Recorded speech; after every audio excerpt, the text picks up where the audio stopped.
Just we'll go this now.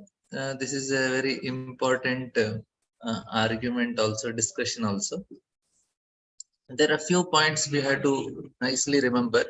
I will try to explain 5 points. If you remember, we will be able to prove that this is Paribhasha Sutra. This is very important that we need to prove that this is Paribhasha Sutra. So what are the various arguments that are placed to prove this is Paribhasha Sutra? We will see. And now what is the opposite argument also we should see. Now we are claiming, especially Gaudiya Vaishnavas, we claim that how much it is justified. We can ask this question, that we say this is the key of whole Bhagavatam. And this one simple phrase, not even full shloka also. This is not even half shloka. It is 1/4 of a shloka, 1/4. This is Krishnastu Bhagavan Swayam. 3 or 3 words we have, and we say, yes, this is the whole essence of Bhagavatam, and everything is built on this. And not only built, it is now so many books are written. If you see, whole Lag Bhagavatamrita is proving this whole chapter, and this shloka, most of the chapter is this shloka. And Krishna Sandarbha, Jiva Goswami takes only this shloka and proves whole book is on that. And even if you see Brihad Bhagavatamrita and other literatures, and everything, they are trying to prove different ways. And what I will do, I'll just take a 3-4 logical understandings, because instead of quoting so many shlokas here there, we will not be able to remember all of them to prove. But this prove is not to prove somebody outside our parampara. It is to prove for ourselves and to increase our shraddha. That is very important. So logically something to fit instead of shloka in our system, and it will help us. And it will support, because so many other people may have objections, and we also get objection. Just 3 words you are telling this is the only thing, and essence of whole Bhagavatam, everything is built. Not only built, we also say only we understand Bhagavatam. This is only Gaudiya Vaishnavas can understand Bhagavatam, because they understand the essence. This is Krishnastu Bhagavan Swayam. Now how can we justify this? We will see that. And not only that, in Bhagavad only, and we are saying we understand this is the essence, and now we need to understand it logically to prove ourselves, to increase our faith, and to increase our absorption. Basically, it helps in increasing absorption. That is the reason we need to discuss all these things. Like I'll just give the reason why we need to discuss also. But now there are some arguments. Now within Bhagavatam, okay, this we call Paribhasa Sutra and all, we all agree, especially for us. Now within Bhagavatam, there are so many statements which say Krishna is Amsha. Parikshit Maharaj again and again says he is Amsha. And demigods, when they are praying to Devaki, when Krishna is in the womb, they say, okay, Amsha as part of God has today appeared. 4th canto, Narnaran Rishi says, okay, our part Krishna and Balram, Krishna and Arjuna has appeared. And like that, so many statements. Even Mahavishnu, when Krishna and Arjuna goes there, he says, yeah, you are my Amsha, you have come here. Now, throughout, not outside, within Bhagavatam only Krishna is called Amsha. And only one statement it is telling Krishnastu Bhagavan Swayam. Of course, many statements are that, but and we are holding this one statement, and we say, okay, this is the Paribhasha Sutra. So how to understand? But the important thing is, first of all, that this word Bhagavan is used in the beginning of Bhagavatam. First, in the 2nd chapter, 34th verse, it is described why Krishna is appearing, why Bhagavan is appearing. And in the first shloka of this chapter, it is given that, okay, we are going to, this Bhagavan took the form of Purusha. And now in the 19th and 23rd verse, 19th and 20th incarnations are explained. that is Krishna and Balram. And in that it is said, okay, Lord is coming for the purpose of explaining the mode of goodness to give knowledge. This is the Purusha who is like Bhagwan. So this is actually the answer. Maybe if we get time we will come back to that also. And I am sorry, today I am not taking shlokas such today's shloka, because this verse will take long time, and I want to do little justice for this verse. Maybe tomorrow we will take, because we have to cover some purpose. But so what I will do is, we'll just take this purport, and then we'll discuss the points. Then in the end, if we have time, we'll see other. There are many things to be shared in this from the previous purports also, but we will just see how much we will be able to do, and hope you all did homework. And in that also there are so many, but we are very less time in this. So we'll see whatever is possible. So this is very this shloka most of you may be knowing. Ete cham sakala pumsah Krishnastu Bhagavan Swayam Indrari Vyakulam Lokam Radayanti Yuge Yuge. All the above mentioned incarnations are either plenary portions or portions of plenary portions of the Lord. But Lord Sri Krishna is the original personality of Godhead. All of them appear on planets whenever there is disturbance created by the atheists. The Lord incarnates to protect the his purpose. In this particular stanza, Lord Sri Krishna, the personality of Godhead, is distinguished from other incarnations. He is counted among avatars because out of his causeless mercy, Lord descends from his transcendental abode. Now, this is the first point, that we say that we need jnana and vairagya to understand Srimad Bhagavatam in one level, because Bhagavatam is a rasa. Rasa is a special section, which is given in Vedic literatures. So we need to know that Bhagavatam has, like, without vairagya we will not be an observer. We are on an emotional platform. That's a little detachment will helps to observe and then understand things properly. Say if we go to some new place, we are detached from it. We are an observer. We see everything. But a person within that is engaged in some marriage or something, so much absorbed in it, he does not understand. He is in emotional state. But we go, we observe. Okay, how is everything happening? So detachment in that way it helps. But of course, if you read any other literature in Vedas, you need to understand chandas, and then there is shiksha, nirukti, and all these things. There are so many parts in Vedas, Upanishads, Puranas, Jyotisha, Ayurveda, Mimamsas, and all these things. And it is said that if you know these chandas and nirukti and some grammar and all, you can understand. But when it comes to Bhagavatam, it is said this is not sufficient. It is said that sorry, we need to know everything. So that's why, and then you will be able to understand the rasa. That's why it is Vyangyanavrti. Of course, Prabhupada is very kind. He is giving the essence and making us understand. That's why we're able to understand some Bhagavatam. We need not go for all this literature to read. But why I'm telling is, this is very important point.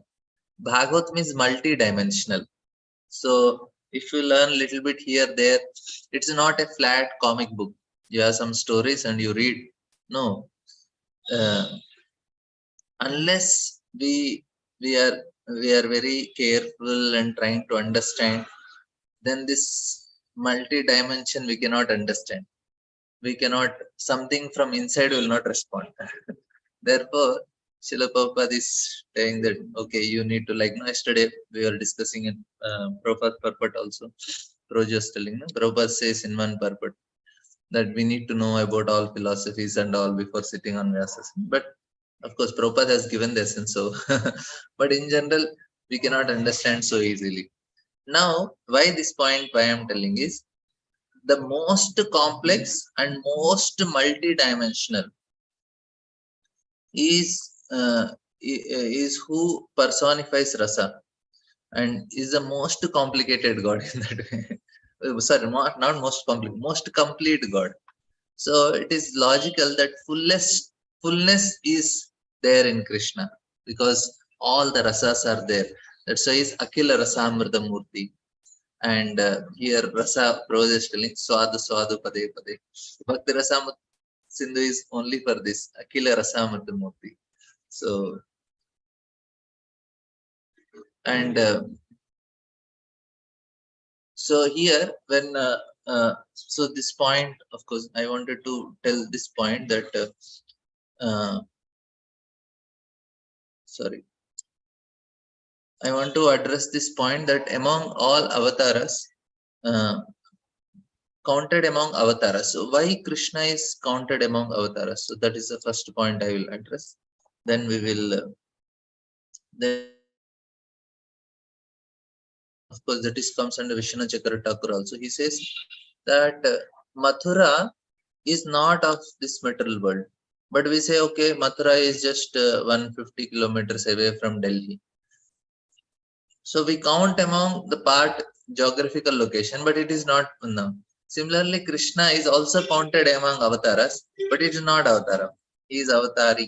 From him only all the avatars come. And when he descends, so this is also one more thing. What Brahma Samhita also says that. So here, first part of the shloka will just say Ete Amsha and Kala Pumsaha. This is, there are kalas and amshas, there are part and parcels which are mentioned in the other, the previous, all these avatars. But Krishnastu Bhagavan Swayam, the last two lines are actually, and then the second part of the shloka, it is not directly about Krishna, it is all about other amsha, other avatars. Indra Rivakalam Loke. Only the first part of the line is first part of the shloka only. That also the last part. Ete Chamsa Kala Pumsa. All these Kala Ramshas and Krishna's to Bhagavan. The second line in the Rarvakanogi, it is applicable to all other avatars also. Like that. Modayanti means basically to give. So our Tara means we understand. Tara means to cross, Tara means to deliver, Tara means to go. And Ava basically means down. So Avagnya, this word avagnya or avadhuta means not following rules and like that. Avamanyate. So all these words come from ava means down. So here Dara means to cross, avatara means one who descends, like that, who comes here, comes into another creation. That's why there are avatars, they come down to another creation, like that. That's why now now in our Sampradaya, there are two unique verses which are very important. One is 1.2.11, that is Vadanti Tattvavidas Tattvam Yajnanavadvayam Brahmeti Paramatmeti Bhagavan Nishabdate.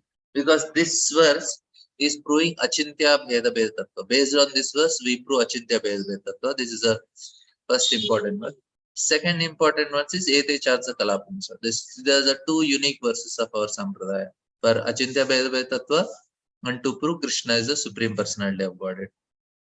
They are called paradigmatic verses. They are the main verses of our uniqueness of our Gaudiya Sampradaya, which other Sampradaya people miss.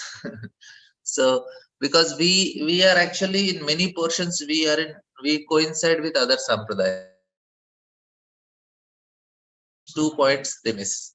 We coincide with Mayavad also because they also say we are not the body spirits. We also say. But this is this verse are so important because this affirms the supreme position of Krishna, and he is our Ishtadev. And another is the highest object of worship, and then also with him only love is possible. That's what we try to establish, because no other form other than Krishna can give that love. That intensity is not possible. Narayana, not we were reading Brad Bhagavatam, and now Lord is there, everybody pleases him and goes away. And the Gopakumar wanted to gun run and embrace Krishna. And then Vishnu says, hey, no, you cannot go and embrace Lord Narayana. So Narayana is there. No, you cannot do that. You just have to be there and worship him and then go away. Lakshmi says, okay, you go, and everybody goes. But Gopkumar is not happy. He wanted to go and embrace Krishna, play with Krishna. So that intimacy is not possible. Prema Kumarto Mahan. So it is not possible. The highest possible, the highest aspiration for a living entity is Prema Kumarto Mahan. And Krishna, this is possible. With no other incarnation, it is possible. If you take Matsya avatar, Kurma avatar, we cannot have that intimacy. More, what best we can do is we can just rub our hand on them. That's all. Even Narsimha also, that type of intimate relation is not possible. Of course, with Balram, because he's not different, that much is there. He's Swayam Prakasha. So now, uh, uh, I will just give this two arguments after reading the purport. We will answer the questions why we are taking this sloka. We'll see what all different things Prabhupada is explaining. Then we'll go. All the incarnations of Lord, including Lord himself, descend to different planets of the material world, as also in different species of life to fulfill particular missions. Sometimes he comes himself, and sometimes his different plenary portions are part of the plenary portions, or his differentiated portion directly or indirectly empowered by him descend to this material world to execute certain specific functions. So there is Kala, there is Amsha, and there is Vibhu also. And Kalas, we have discussed Kalas and Amshas.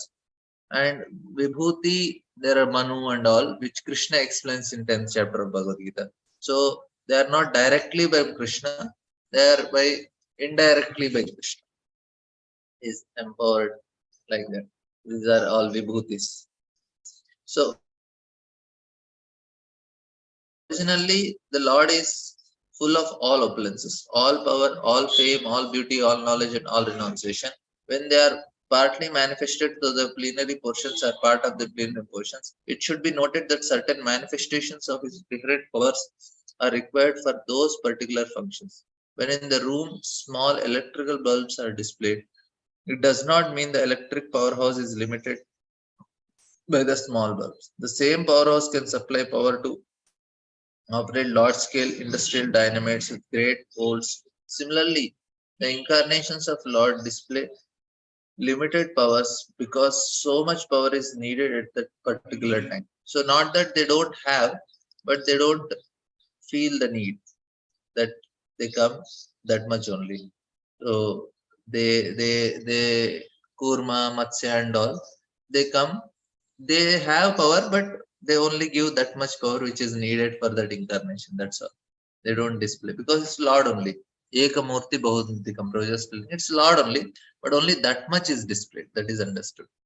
So we'll just complete the purport and then I will try to give the reasons what our discussion is. What is the logical reasons?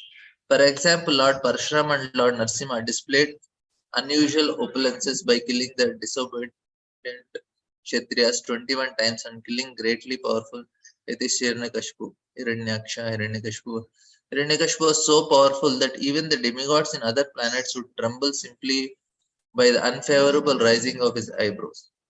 The demigods in the higher level of material existence many times excel the most well-to-do human beings in duration of life, beauty, wealth, paraphernalia, and in all other aspects. Still, they are afraid of Hiranyakashipu. Thus, we can simply imagine how powerful Hiranyakashipu was in the material world. But even Hiranyakashipu was cut into small pieces by the nails of Lord Narsimha. This means that anyone materially powerful cannot stand the strength of the Lord's nails. Similarly, Jamadagni displayed the Lord's power to kill all the disobedient kings powerfully situated in their respective states. The Lord's empowered incarnations, Narada, and plenary incarnations, Varaha, as well as indirect empowered Lord Buddha, created faith in the mass of people. The incarnations of Rama and Dhanvantri displayed his fame, and Balrama, Mohini, and Vamana exhibited his beauty. Dattatreya, Matsya, Kurma, and Kapila exhibited his transcendental knowledge. Narayan Rishi exhibited his renunciation. So all the different uh, indirectly or directly empowered incarnate features. But Lord Krishna, the premier Lord, exhibited the complete feature of God. So all the power, beauty, knowledge, strength, all are exhibited by Krishna, which is not. And thus it is confirmed that he is the source of all other incarnations. And the most extraordinary feature exhibited by Lord Sri Krishna was his internal energetic manifestation of his pastime with the cowherd girls. So this which is not exhibited by other incarnations. So that is another. His pastime with Godpi are displayed by displays of transcendental existence, bliss, and knowledge. Although these are manifested apparently by sex love, the specific attraction of his pastimes with the gopi should never be misunderstood. The Bhagavatam relates this transcendental pastime in the 10th canto, and in order to reach the position to understand the transcendental nature of Lord Krishna's pastime with the gopis, the Bhagavatam promotes the student gradually in the 9 other cantos. So,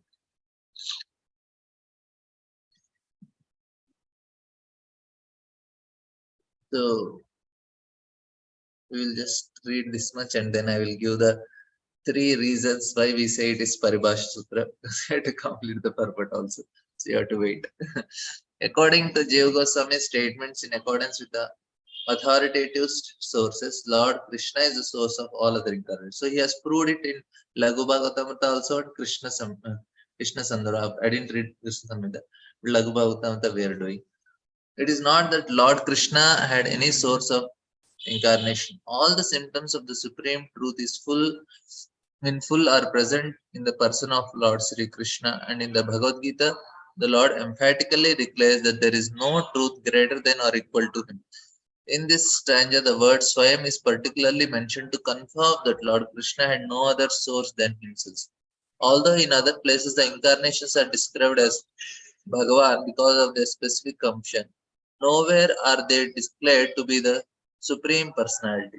In this stanza, the word Swayam signifies the supremacy as the Samam Bonam.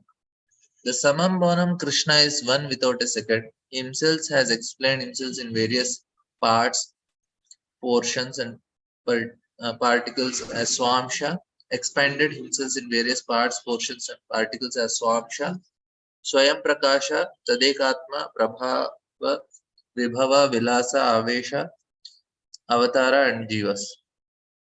All provided with innumerable energies just suitable to the respective persons and personalities. Learned scholars in transcendental subject have carefully defined Krishna to have 64 principal attributes. All the expansions or categories of Lord possesses only some percentage of these attributes. But Sri Krishna, he is the possessor of the attribute cent percent. And his personal expansions such as Swam, Prakasha, Dekatma, up to the category of the avatars, who are all Vishnu Tattvas, possesses up to 93% of these transcendental attributes. Lord Shiva, who is neither avatara nor avesha, nor in between them, possesses almost 84% of the attributes, but the jivas are the individual living beings in different status of life, possesses up to the limit of 78% of the attributes. In the conditioned state of material existence, the living entity possesses these attributes in a very minute quantity, varying in terms of pious life or the living beings. The most perfect of living beings is Brahma, the supreme administrator of one universe. He possesses 78% of the attributes in full. See, here when it is said full means we'll not equate with Lord. We have that qualities very, very minute. That minute is full in themselves. Lord is having the same qualities unlimitedly. We may exhibit that quality. Like fire is there in a matchstick, fire is there in a big, uh, say, forest fire. So both are fire, but the matchstick fire is so small. So our, even though when we become full, our we are limited only. That is the important point. All other demigods have some attributes in less quantities, whereas human being possess the attributes in a very minute quantity. The standard of perfection for a human being is to develop the attributes up to 78% in full. The living being can never possess attributes like Shiva, Vishnu, or Lord Krishna. A living being can develop godly by developing 78% transcendental attributes in fullness, but he can never become a god like Shiva, Vishnu, or Krishna. He can become Brahma in due course.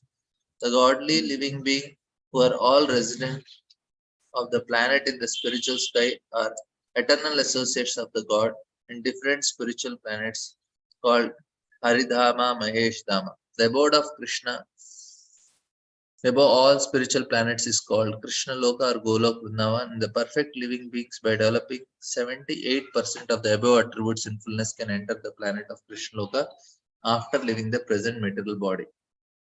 So you have waited. So what we have now here, the Krishna Sandarbha, it is explained and all. So in Vedanta Sutra and all, I will give few views. I will not go very detailed. We don't have time. But it is explained that Krishna is uh, this is very important. Krishna is Bhagavatam actually tells this Purusha has taken this all these avatars, and that person is Krishnastu Bhagavan Swayam. Now uh, we will go to the first understanding is where this difference in the statement. So if it is says that Swayam Bhagavan is Krishna. So now we'll try to analyze. It is now here it is not told that uh, Bhagavan is Krishna. No, it is told Krishna's to Bhagavan Swayam. There is a difference in the statement. First, here the subject is Krishna and predicate is Bhagavan. That means you must be already like no. If we say okay, uh, Ravi is Ravi is actually the president, or Sham Pro is the president of temple. That means you already know Sham, and then you are adding that predicate. That means the sages already know about Krishna because they asked. Today also this question came, no? Why Krishna appeared? So that means you already know the person. That means, oh, you asked about him. No? He is actually Bhagavan Swayam. Krishna's the Bhagavan Swayam. So like that. So he tells us the essential quality that we need to know about Krishna. That is Swayam Bhagavan. And this is very important this case to understand that Sudha Goswami is telling that to the sage of 9 minutes Saranya. He is telling that whatever you asked about him, whatever avatars I have told, but ultimately you should not Krishna's to Bhagavan, something like that. Now, another, this is first why this word is like that, because they already know Krishna. Second, now we'll see further proofs. First proof which Prabhupada gives in the first purport of first shloka 1.1.1, where he mentions that in Samaveda, Krishna is mentioned as Krishna is Devaki Putra, the son of Devaki. That is Krishna. Now this is from the Chandogya Upanishad, because every Vedas there are some Chandogya Upanishad is part of Samaveda. In the Chandogya Upanishad, the disciple of Angira Muni, he makes this shloka that Krishnaya Devaki Putraya. So this is some details are there, but I will not go. This is the mention of it. So only one place in Shruti, and if somebody accepts Gopal Tapan Upanishad also, in two places in the Upanishads we get this point. Now, when Krishna is, we discuss why he is called Avatara, why he is listed in the Avatara. That is basically to it is just mentioning like that, but it is not. Krishna is It is not to confuse, Suta Goswami mentioned, because he wanted to mm, uh, he wanted to make us. He's just listing all of them. That's what. Now, another important thing what Suta Goswami is doing here is first is establishing the Aishwarya. So just try to remember only 5 points only. First is establishing Aishwarya. Aishwarya is telling about all the Purusha avatars. Is telling that's why he answered the fourth question first and then the third question. What is fourth question? Fourth question is asking about what are the Purusha avatars of the Lord. So he explained the Purusha avatars. Then explained how Mahavishnu, just by the blink of his eyes, all the creation is coming, everything is destroyed. So if you imagine somebody who is breathing, breathe is only 311 trillion 40 billion years. So you can imagine how much big the person will be. Once you know Aishwarya, then everything comes out of it. And then now you say that Bhagavan, from him, this Purusha is coming, which is whose breath is 311 trillion 40 billion years, whose breath is there. He is just an amsha of this Bhagavan. So in that way, instead of telling, okay, Krishna is a cowherd boy with a flute, and then he wears yellow dhoti and he dances with gopis, and you don't have any legal relation with him. So instead of telling like that, he's telling about Purusha first. He's telling Aishwarya, then he will tell Madhurya. And another is like another important thing is what Brahma Samhita says, like Prabhupada was telling, no? Prabhupada is also writing here that Prabhupada writes is descending, but how Krishna descends is different from other avatars. Because in Brahma Samhita it said, Ananda Chinmaya Rasa Pratibhavitabis Tabhir Eva Nijarupa Taya Kalabir Goloka Eva Nivasat Takilatma Buddha. See, Lord, he does not live Goloka. Then how he comes? When he comes, he actually he he just removes the curtain. Uh, he removes the curtain of Yoga Maya, and being in the material world, we get access to the spiritual world. So the Mathura is always spiritual world only. So what happens is Yoga Maya unveils the curtain, and then we'll be able to see the 3D reality of the spiritual world. And then uh, and he simply manifests that spiritual world here. That's all. We are seeing the spiritual world here. Not that Krishna is coming. We are seeing the spiritual world. So the spiritual world is visible, and what prevents us from seeing that is when Maya covers it. Now all manifestations of Lord, uh, they uh, like he does not live Goloka. Like we can give example, say Narendra Modi is there. He don't go to prison, but prisoners can see him through some TV. If there is a TV in the prison, or the photo they can see. Like that, Krishna is in Goloka, and he manifests that in here also, that Mathura, Dwaraka, Vrindavan. So Krishna is manifesting it here. That relay is happening, and we see that. And even the deities are also spiritual world only. Even the temples in ISKCON, Prabhupada said all my temples are spiritual world, Goloka only, because Krishna is manifesting. He is removing the curtain for some time, like that. We understand. So all this Mathura and all, they are not part of any material. They are all spiritual world only. Now, what is Paribhasha Sutra? Uh,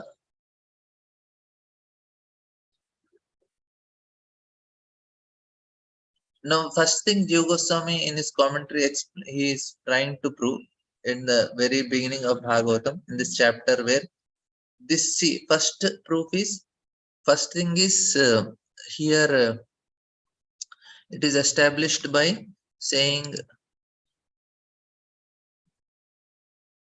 the point is Krishna is always in spiritual world, and he reveals the curtain. Means Mathura is not part of this material world. Like other incarnations, they appear here, but when it comes to Krishna, is always in wherever he is in Golok only.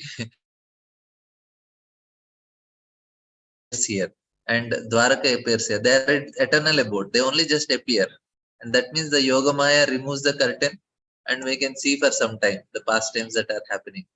And then curtain closes, then we will not be able to see. So Krishna comes.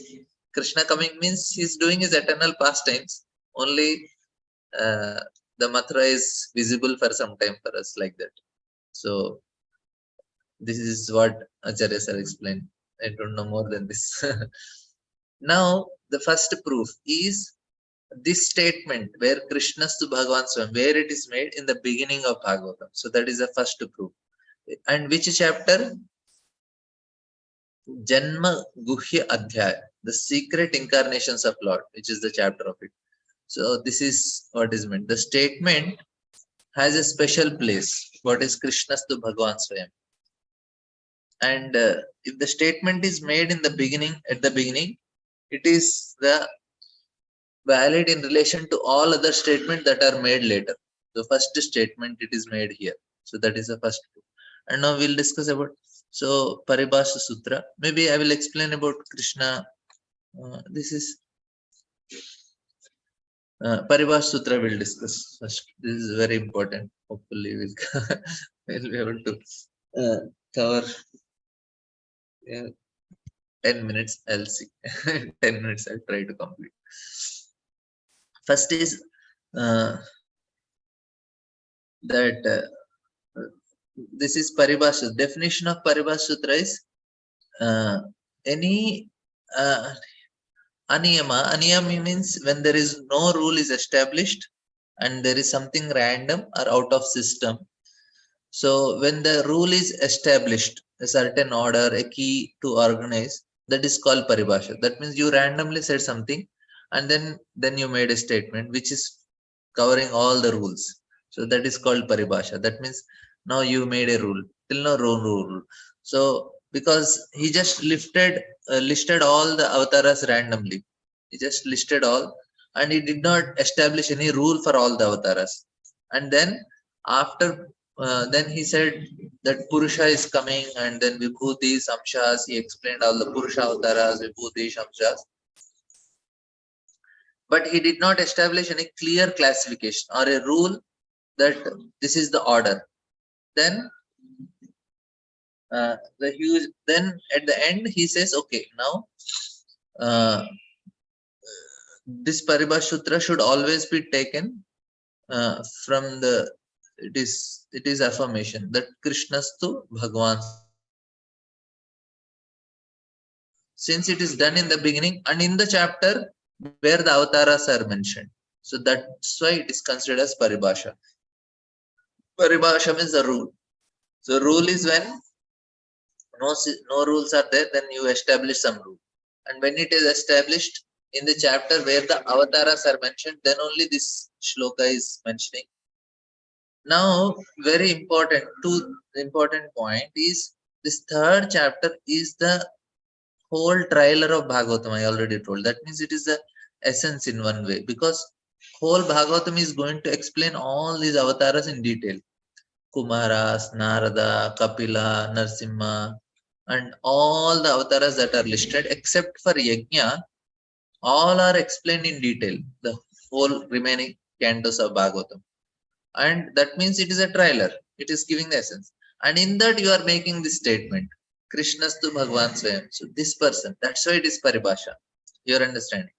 So if it has formulated somewhere in between or a little differently, then it cannot have that much validation. But this statement is in the beginning and also at this point when all the avatars are mentioned. This is Paribhasha because it is very clear and it is making very concrete. That is Krishnastu Bhagavan Swayam. And in this, the key chapter. So this is the key chapter of Bhagavatam. That's it. So in the beginning only this statement, like So like if you say some lecture is given, and in that the first statement is made and people try to prove that statement. So I make a statement in the lecture, and then I have to prove the statement with various analogies, examples, and all these things. So this is the first statement that is made, and now he's trying to prove this statement, the whole of Bhagavad. That's the point here. So now now another important point. So okay, you may say, okay, this is the key of our Paribhasha Sutra. Okay. So now, why this Paribhasha Sutra is refuted many times? Means why there are so many statements in Bhagavatam which are going against this Paribhasha Sutra, where Krishna is told as Amsha. If it is Paribhasha, everywhere it should be told Krishna is Bhagavan, right? Why it is told Amsha? And no, many places I was telling, Parikshit is telling this. So many different statements seems to contradict the statement, right? Now,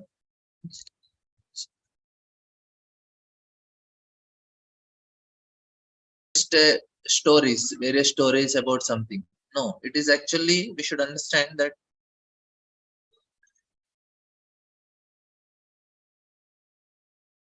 now it is not that he's just telling a story and no, just like that without any meaning, and then later on he's refuting it.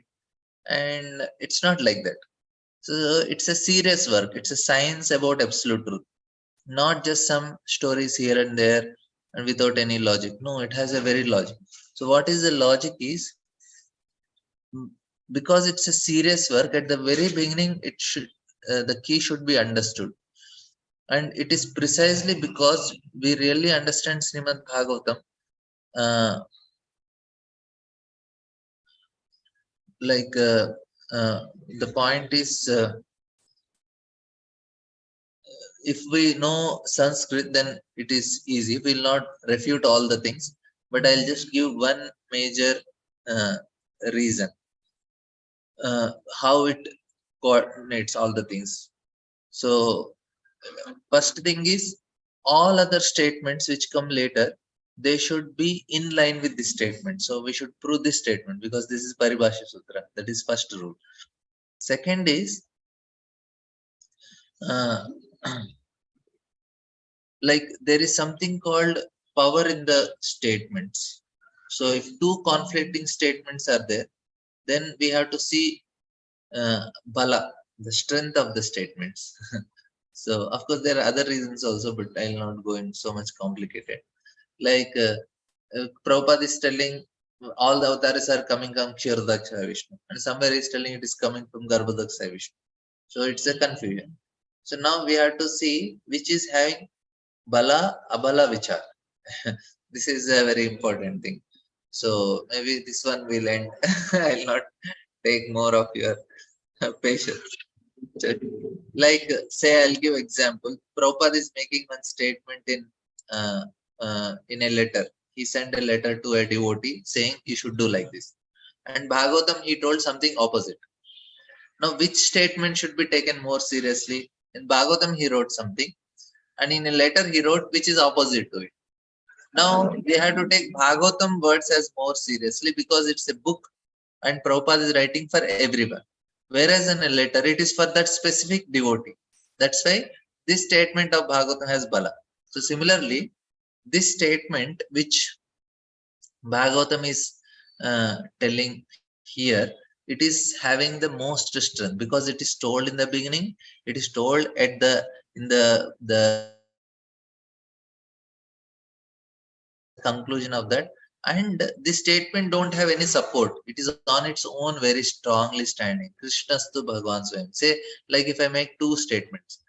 One statement is that, okay, Krishna is the Supreme Personality of Godhead. This is the first statement. And second statement is, okay, from all the above, we can conclude that Krishna is probably the Supreme Personality of Godhead. The second statement don't have much strength. First statement on its own, Krishna is Supreme Personality, it has. Second statement is, it's a conclusion, maybe probably Krishna is God, like that. So this is not very strong. So the statement does not need any context. It is on its own very strong. So anyway, I'll not test your patience so much. Yeah, like that.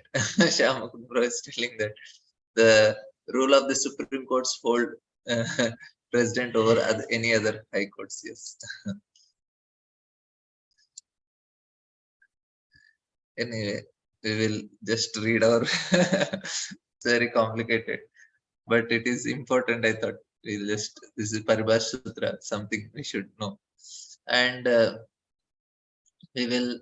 There are many other important points in the purports of previous section, but will not be able to take much because of time also, and because we have to cover other purports. So we'll just take two more shlokas. This is important points. Maybe I'll not take so much on any other shloka because it is Paribhas Sutra. I thought I'll explain these three logics which are very important to remember. And other statements are there to prove. And what are the where all it is said amsha, it is all clearly explained why it is called, what it means when Parikshit Maharaj says amshena. That means along with his amsha Balram, like that. The meaning should be understood in that way. So like that, there are many refutations whenever it is called amsha. What exactly we should understand. So all the shlokas should be understood based on this shloka. So why it is Paribhas Sutra, that is what we have proved today. Because once you know it is Paribhas Sutra, then everything should be in line. And second reason we saw the strength of it, because it is having the maximum strength. So all the shlokas are subordinate to it. So these are the two important logics we saw, because it is given in the beginning, it is given at the chapter where all the all the avatars are explained, and it is standing on its own. So the statement is on its own, plus it is having that strength like that. So hopefully,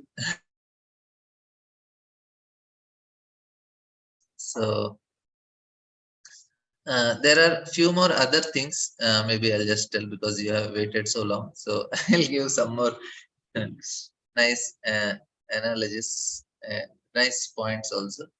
Uh, so Ekamurti Bahumurtikam, that is also very important. There is one analogy that is given, like if I open my album, then your childhood photo, young photo, old photo, all photos are there. But if you ask who is this, you say I am only this person. So similarly, when you say Krishna in his childhood, in his this form, that form, this form, all is Krishna only. But what is speciality with Krishna is he can be in all the forms at a time, which is not possible for us. For us, when we are child, we are child. That is me only, but it is I childhood. This also photo is mine only. This photo is also mine. But I cannot be in all the time at a time. But Krishna is possible. And then uh, another thing is other forms when Krishna expand is not different.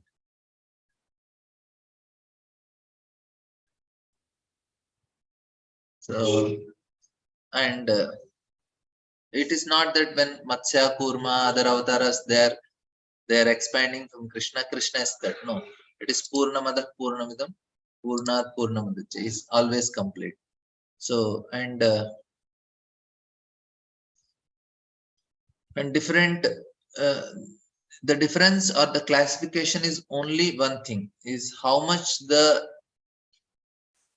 limitless of God he manifests his Aishwarya and Madhurya. He actually only manifests little bit in other incarnations. That's what.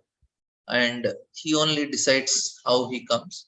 And the example is given by Rupa Goswami as there is a big fire and there is a small lamp. Both of them can burn. Both of them can burn one city or whole house, both because both are fire. But the fire in the lamp cannot give so much heat because it is manifested little bit only. Uh, lamp, but a big fire can give. Similarly, the different incarnations they only manifest little potency, even though there is also same possible.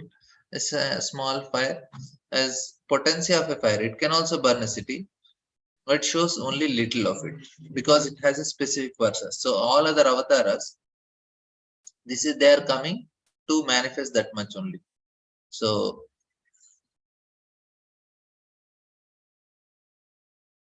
and one more important point, Vyasdev wrote this book in Samadhi, and it is not completely revealed, some revelation. And Sukadev Goswami, when he reveals, he makes it complete. This is very important point. Now to explain how Sukadev Goswami explained it, Suta Goswami first tells what is Sukadev Goswami and who is Parikshit Maharaj. So for that he takes almost 7 to 19 chapters to explain what is Parikshit Maharaj before telling what is Bhagavatam. He just tell Bhagavatam appeared.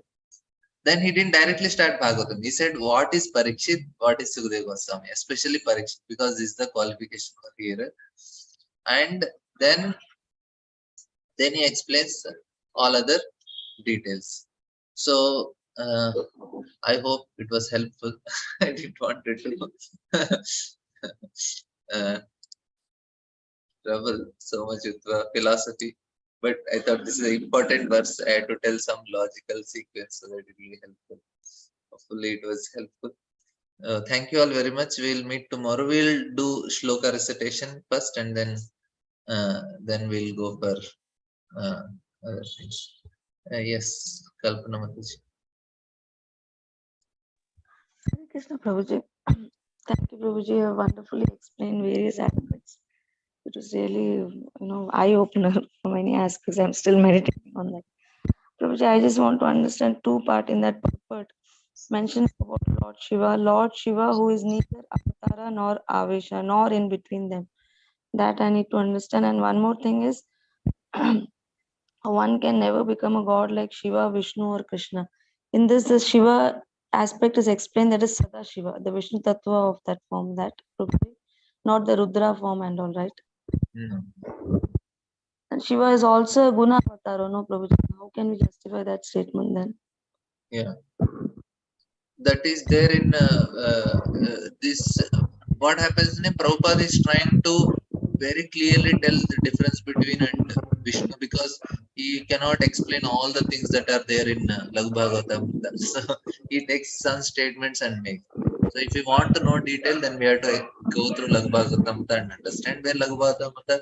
I already explained yesterday. Different forms of Shiva are explained and all the details are there. Because Prabhupada has purports, he cannot explain everything, all books in it. So he just makes some statements to indicate that there is a difference like that. Okay. Because details we'll get in other literature, but Prabhupada making this statement here, when Prabhupada makes, there is a difference, because if you consider Shiva as equal, because there is a difference, but there is no difference also in one way like that. So to make it clear, these things are made. Otherwise, it's a second offense. Like Yes. yes, Gaurangi Gopi. Yes, Prabhu, Hare Krishna, pranams to you. Prabhu, my question is not related to today's class, but Bhagavatam. In the second canto, we are reading about the universal form of the Lord. Like, there is a planet which is Brahma, which is mentioned as Brahmaloka. Prabhupada says it's not the same Brahmaloka as or Satyaloka where Lord Brahma resides. It's the eternal planet of the Lord.